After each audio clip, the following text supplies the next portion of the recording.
Here we have a painting by John Farrington. John, like Jean-Nicolas, is one of our gallery artists, and we've had quite a few shows of his over the years. John's work is, what's the word? What can we say? It's intriguing. It's kind of a bit mythical, but it's also observational. It's storytelling. I think that's what I'm trying to say.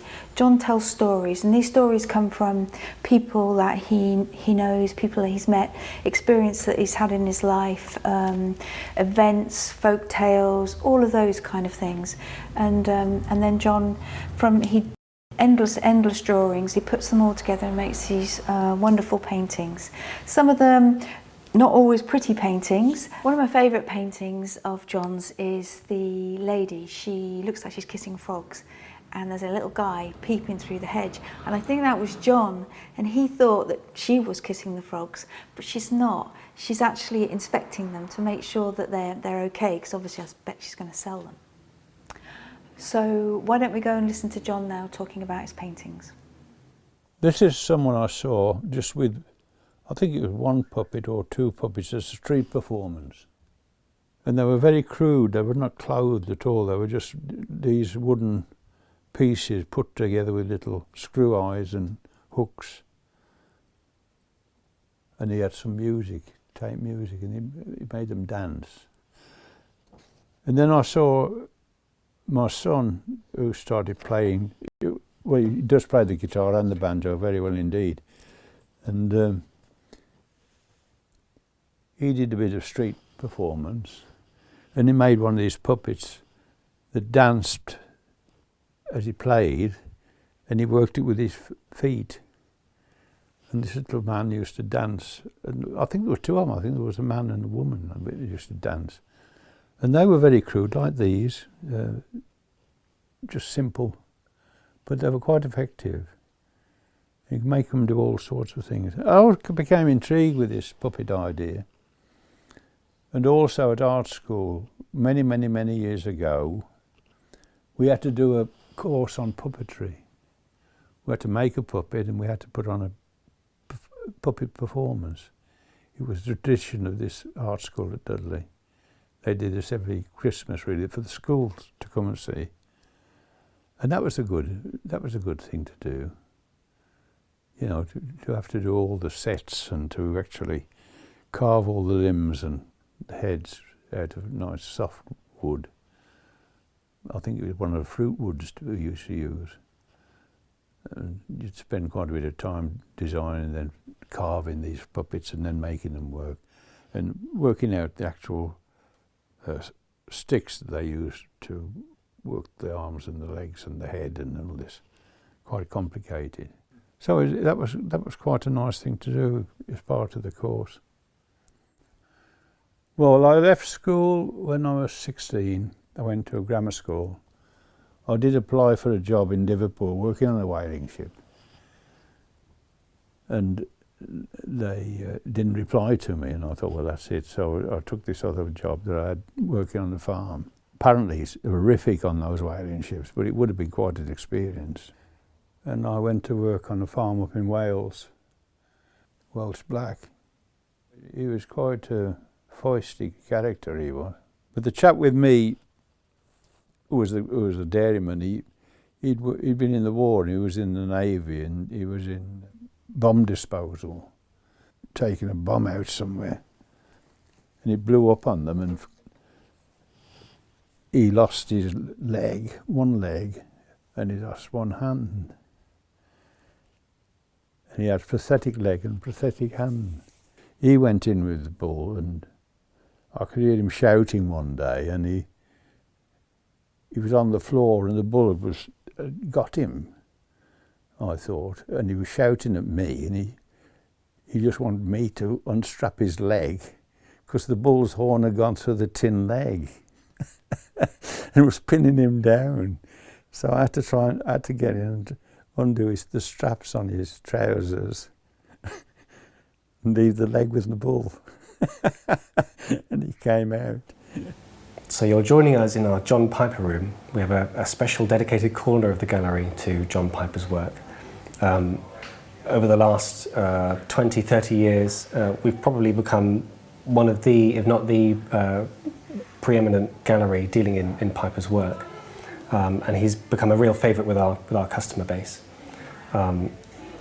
He was principally a topographical artist who worked around the country documenting churches, stately homes, cathedrals in a really individual and sort of experiential way. A John Piper painting of a church doesn't just give you a simple photographic view of the building. It gives you a real sense of place, a real kind of vigorous feeling for what it was like to be there on that day, in that weather, and with that kind of emotional, spiritual connection.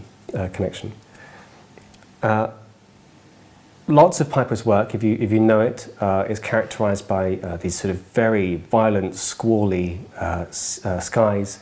The architecture is vaulting, splashes of colour across a watercolour, something like this print behind me with these wonderful brash colours. The stone that was probably beige lit up to this fantastic sort of fiery yellow. Over here, we have something completely different. And what I'd like to talk to you today about is Piper's Brighton Aquatints. These were made in the late 1930s. It was a very strange period of Piper's career. For about 10 years of his career, throughout the 1930s, Piper was heavily engaged in modernist art, in abstract art, in surrealist art. He and his wife produced journals on very avant-garde artists. You had people like Naum Gabo, Alexander Calder would come by and stay at Forley Bottom, the little cottage that he and his wife Mafanwe did up. So you have these very sort of avant-garde,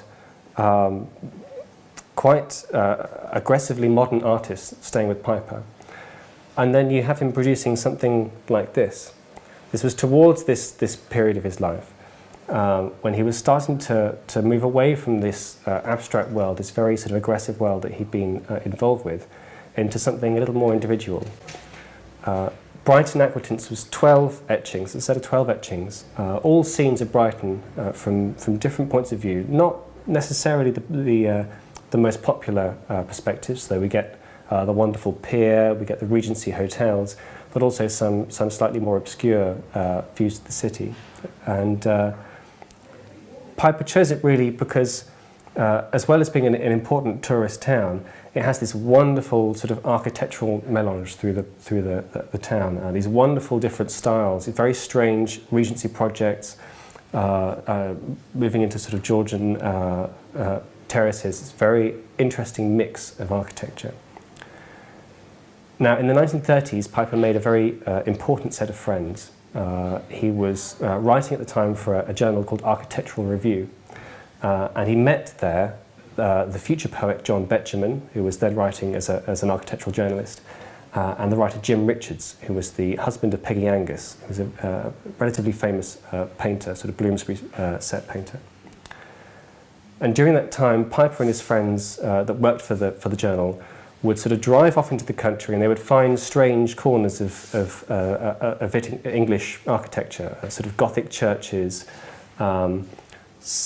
views of roads, strange sort of walls throughout villages and areas of towns where there were interesting sort of architectural things going on. And they would document them, they would photograph them, they would write about them in a very sort of, not necessarily academic, but very sort of engaged individualist style.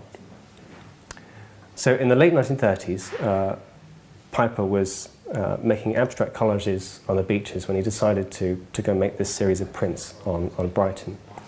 And his friend Jim Richards went with him, and they walked around the town and they found these little sort of areas of architectural interest. And he recorded them in this very strange way. Brighton Aquatints is far from a sort of a modern publication. It very much harks back to the old guidebooks in the 19th century, thinking of Baedeker's, Murray's, Black's. It's a very sort of, a slight kind of strange, nostalgic, old-fashioned feel to it, which I think Piper found in Brighton itself. If you look at this, this is First Avenue Hotel in Hove. It's got this wonderful, strange black border around it. It looks almost like a photograph from this time. And a lot of the images in this suite have this kind of feel, this sort of slightly strange, very sort of pared back, refined feel to them.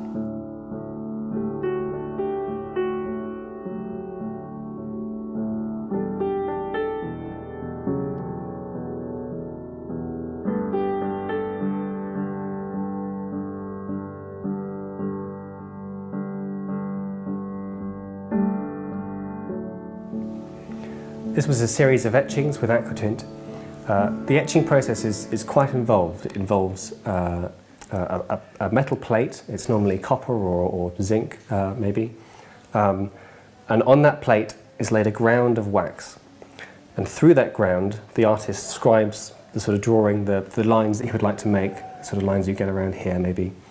That plate is then placed in a bath of acid, and where the ground has been scored away, the acid etches, it bites into the surface of the metal plate. And those areas where the ground remains are kept free of the acid. So you get these bitten grooves, and that is where the ink is going to be held when we come to making the print. Aquatint is slightly different. Aquatint involves applying the ground to the plate, but it's powdered, and it's normally sort of done with a box or a bag. It'd be sort of shaken or rolled over the plate. The ground falls, and because it's very fine, when that's then sort of formed into a ground, it's not a uniform layer. It's very sort of slightly pockmarked because all these little individual bits of wax ground melt together, and so you get this sort of shaded effect. It's very much like watercolor.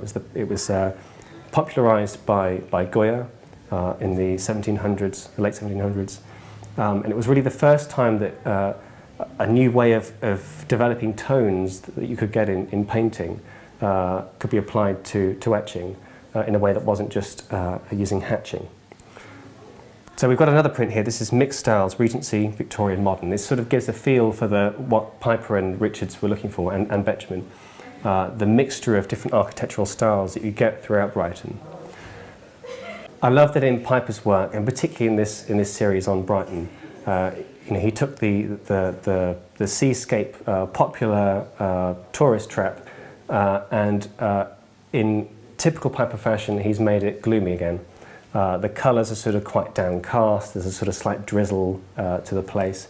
That's typical Piper. There's a wonderful story of a series of paintings that Piper made during the war of Windsor Castle. And when these were presented to King George, he said to have looked at these portentous, ominous skies and said, "You appear to have had very bad luck with your weather, Mr. Piper." I think Piper quite enjoyed that sense of, in the same way that he liked British architecture, the sort of strangeness of British architecture. I think he liked the strangeness of British weather too, and you get that in a print like this. The aquatint also lends some of these prints this sort of lovely salty quality. So these areas along here, they kind of match that kind of grittiness to this area of the country. I think that's what he found in Brighton as well. It had a bit of a rough and tumble reputation, very sort of eclectic place. And I think that's really what Piper and his friends were trying to discover as they walked around the town.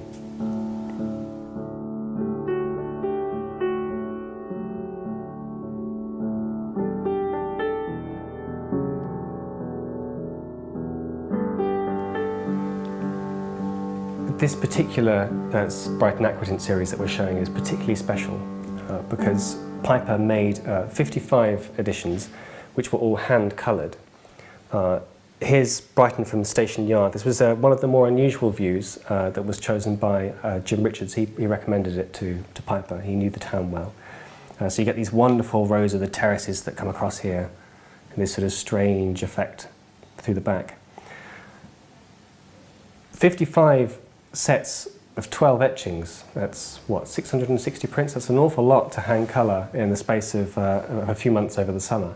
So Piper taught a lot of the friends who were involved in this project, he taught his wife as well, how exactly he wanted these prints hand coloured, and they would help him. Spread out on the dining table at Fawley Bottom. So this particular print, Brighton from Station Yard, we know John Betjeman was responsible for. He painted the whole lot across the summer of 1938, I think. So it's a nice little intimate story there. This print was actually handled by Betjeman during that sort of lovely first few years of their friendship. And a lovely little story into how artists, often at times of need, will be getting as much help as they possibly can.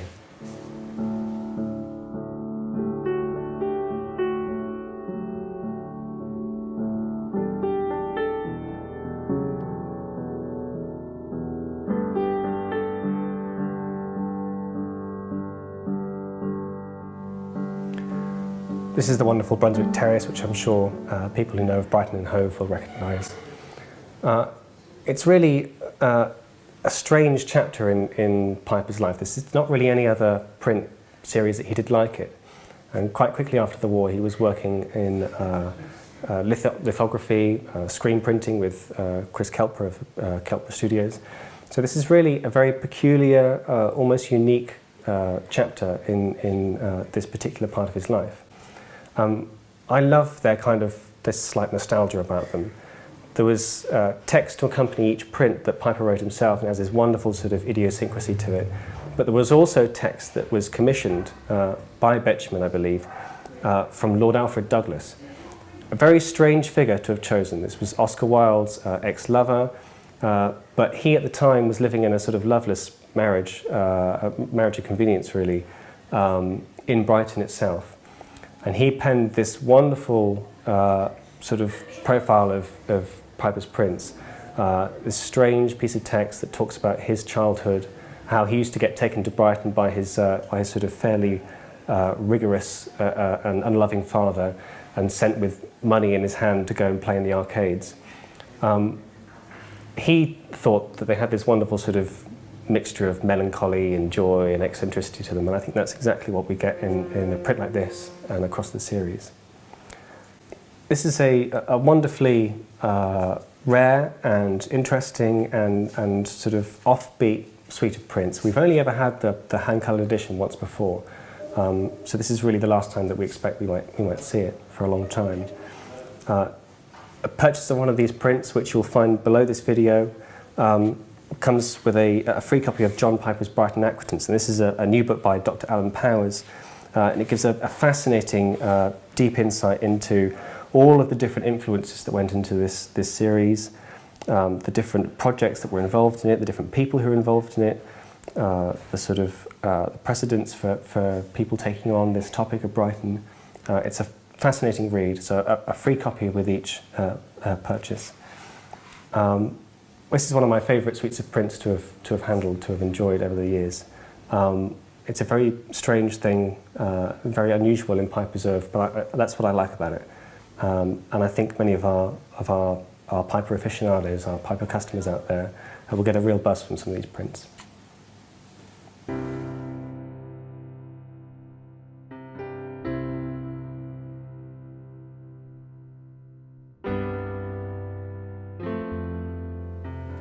So you're joining me back in the gallery with the extraordinary work of a Japanese potter, Takeshi Yasuda. Now, Takashi is really unlike any other potter that we've worked with. He's now in his 70s, and for the last 15 years he's been working in Jingdezhen, which is the porcelain capital of the world in China. It's a fascinating place. Back in 2013 we filmed a really interesting documentary that followed Takashi in his studio, and also some of the amazing things that happen in this place. But Takashi's career started back in Japan. He worked for a number of years in Mashiko, and then in 1973 he came to the UK. In his very long career, he's really seen it all. He started working as a sort of in a very traditional vein of ash glazes and stoneware. Circumstances changed and forced him to take on new challenges. So he's worked in sansai, in electric-fired pots. He's worked in creamware. And now, in this sort of last chapter of his life, he's really taken to porcelain, arguably the most difficult of clays to work with. Takashi's philosophy is all about freedom, about expanding the parameters of pottery.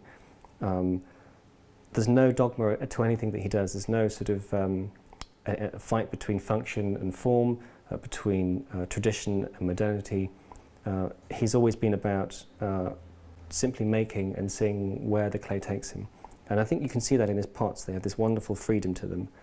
I love these torn edges that you get around these sort of tea bowl shaped bowls that he makes, and some of these larger bowls we'll get to look at in a minute. These are all in a local Jingdezhen porcelain clay with a glaze. It's called a qingbai glaze. It's a sort of very clear, clean. It's got a slight blue hint to it, which comes from a slight imperfection in the glaze, a small amount of iron. And Takashi contrasts this beautiful, cool colour with inlaid metals and coloured, applied colours to really beautiful effect. There's a little stem cup with inlaid platinum.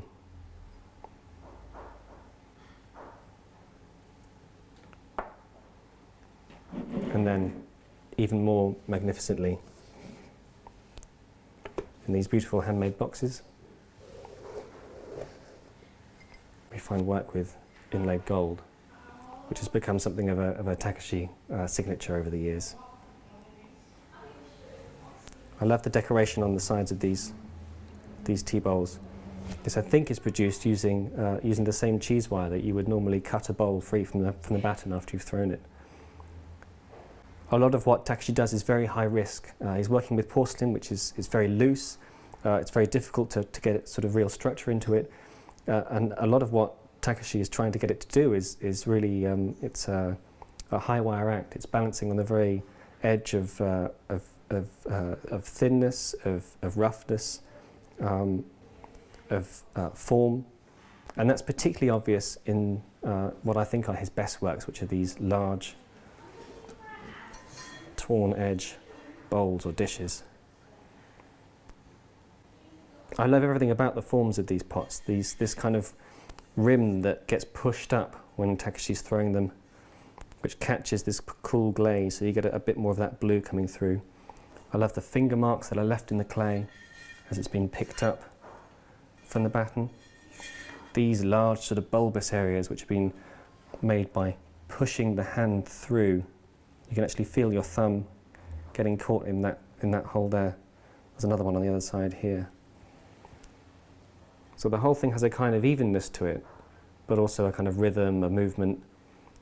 It tells the story of that kind of that circular motion of the wheel. We'll get to see Takashi talking about and showing you how he throws these pots, and also about his background and some of his philosophy to making. But first, I'd like to show you something really quite special in this big box back here.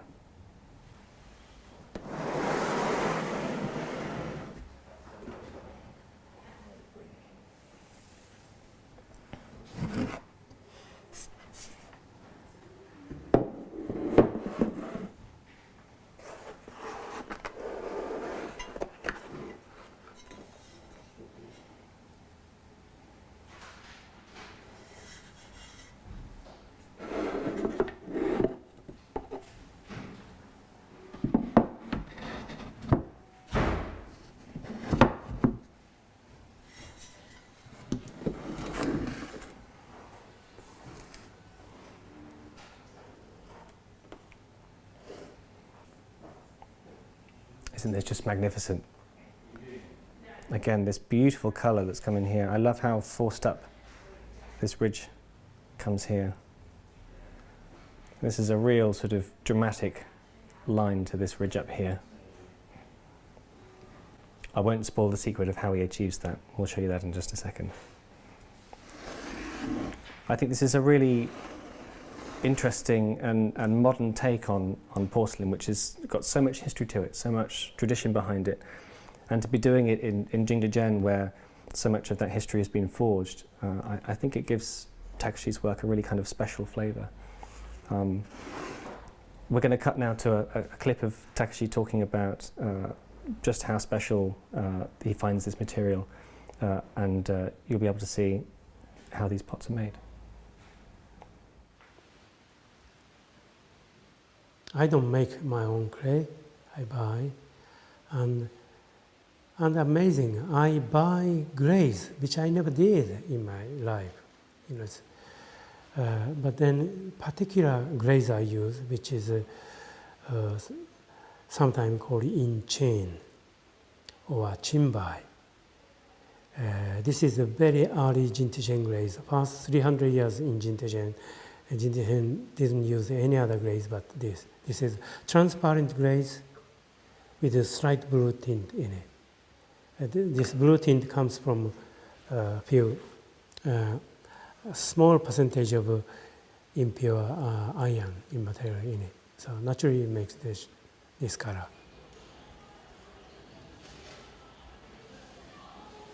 I like people to discover use of my pot. In Japan, function doesn't belong to the object. Object is object, and user makes function. You know, that's a very difficult notion in the West.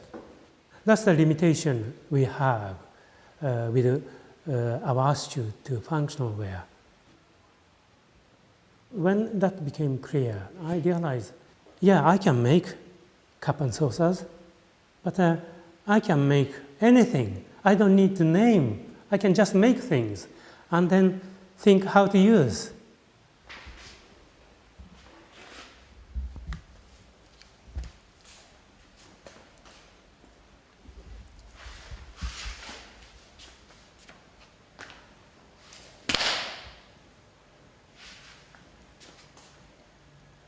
In 1973, I came to England. I intended to become so-called studio potter. A few things I was clear. I am not going to use this thing called Japanese potter as my selling point. I use potter's wheel as a forming method. When I came to England, it was the tool you should avoid if you wanted to anybody except reach school. So all this argument going on, traditionalist and modernist, and those arguments I felt was, wow, I shouldn't say this, but juvenile, I thought. It's not the limitation of wheel itself. Wheel is only tool. If mass production is not aim, in fact, you can use wheel in all sorts of other way. So eventually I started to use wheel quite extraordinary way or very inefficient in the term of mass production. Wheel was tool, still undiscovered. That's my experience.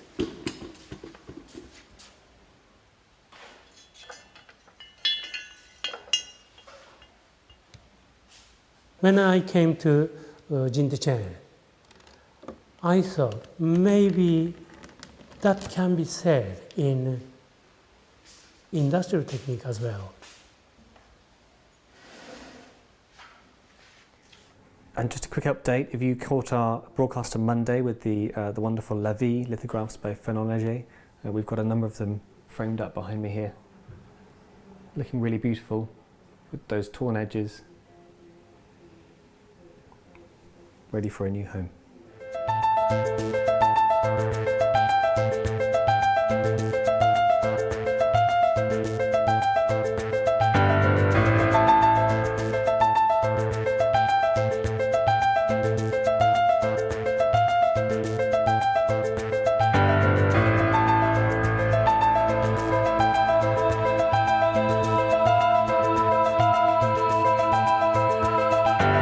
We need to educate, entertain our customers.